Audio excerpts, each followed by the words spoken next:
Баршаңызға қайырлы күн достар. Бүгін сіздермен өзімнің ерекше жақсы көретін рецебім кабачковый оладьи рецебімен бөліскім келіп отыр. Кабачкидің денсаулыққа пайдасы өте зор. Оның құрамында көптеген дәрумендер бар. Атап айтар болсақ, В1, В2, омега-3 деген сияқты дәрумендер кездеседі. Сонымен қатар әртүрлі жұқпалы аурулардан сақтайтын. Оның құрамы витамин С мен байытылған. Оладьидің жасалу жолы өте оңай. Ол үшін бізге 2 дана кішігірім кабачки, 1 дана ірі жұмыртқа және 2 ас қасық ұн қажет. Сонымен қатар тұз және дәмдеуіштер керек. Алдымен кабачкидің екі жағындағы артық жерін кесіп тастаймыз. Кабачкидің қабығын ашудың қажеті жоқ.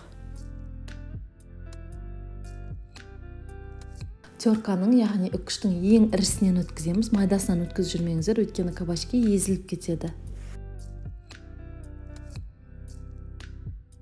Үккіштен өткізілген кабачкиге 3-тен 1 шай қасық тұз қосамыз. Оны жақсылап араластырамыз.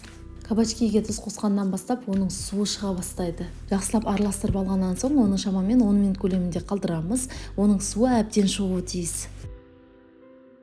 10 минуттан соң кабачкиден шыққан артық суды сығып тастауымыз қажет. Кабачкиді уыстап алып отырып, қолымызбен қатты сығамыз. Әбден сығылған кабачкиді екінші ыдысқа орналастырамыз. Кабачкиге дәмдеуіштерді қосамыз. Мен оған 3-тен 1 шай қасық тұз, жарты шай қасық кориандр, жарты шай қасық кептірілген сарымсақ және 3-тен 1 шай қасық қара бұрыш қостым. 1 дана ірі жұмыртқаны және 2 ас қасық ұнды қосып, барлығын жақсылап біркелкі массаға айналғанға дейін араластырамыз. Араластырған уақытта міндетті түрде массаның консистенциясына қараңыздар. Егер ол өте сұйық болған жағдайда, оның құрамына тағы да ұн қосыңыздар. Егер бірікпей жатқан жағдайда, онда жұмыртқаның аз болғандығы, онда тағы да жарты жұмыртқа қосыңыздар.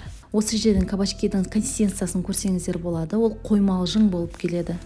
Табаға май құйып қыздырамыз. Оладьи жақсы пісу үшін біз оны баяу отта пісіреміз.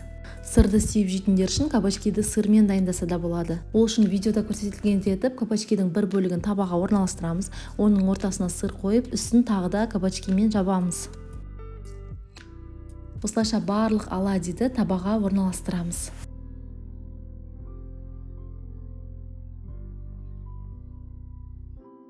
Оладьидің екі жағын айналдыра отырып, баяу отта пісіреміз.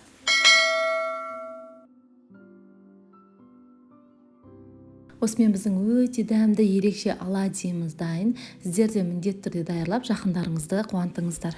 Ал мен өз каналымда сіздермен тек қана ерекше тағамдардың, әртүрлі торттар мен десерттердің жасалу жолымен бөлісемін. Сондықтан жаңа видеоны жіберіп алмас үшін міндетті түрде менің каналыма тіркеліп, қоңырауды басып қойыңыз. Менімен бірге болып, менің каналымның дамуына үлесіңізді қосып жатқаныңыз үшін сізге алғыс айтқым келеді.